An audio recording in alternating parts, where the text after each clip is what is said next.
చెప్తున్నాడు, లేదా పరిశుద్ధాత్మ దేవుడు నాతో స్పష్టంగా మాట్లాడాడని నీ హృదయంలో ఎప్పుడైతే దాన్ని తీసుకుంటావో, ఆ తీసుకున్న దాని ప్రకారం ఎప్పుడైతే నీవు నడుస్తావో, నీవు జీవిస్తావో, నీవు పరిగెడతావో, అప్పుడే మన జీవితంలో నూతన కార్యాలు జరుగుతాయి.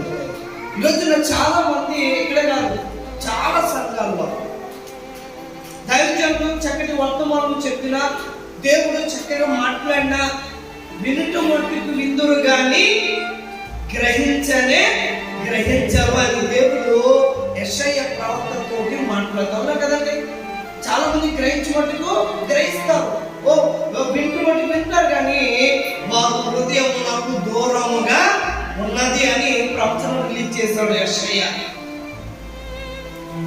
చాలా మందికి దేవుడికి మనం దూరంగా ఉంటున్నాం, కానీ దేవుడు అది కోరుకోవట్లేదు మన నుండి. మనము దేవుడికి ఎలా ఉండాలి? ఆయన ఏం కోరుకుంటున్నాడు? ఇప్పుడున్న మనందరూ కూడా దేవునికి దగ్గరగా ఉండాలి.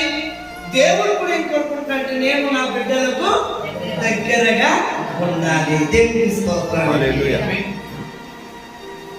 ఒక పిల్లవాడు తండ్రితో ఉన్నంత కాలం ఆ పిల్లవాడికి ఏ భయము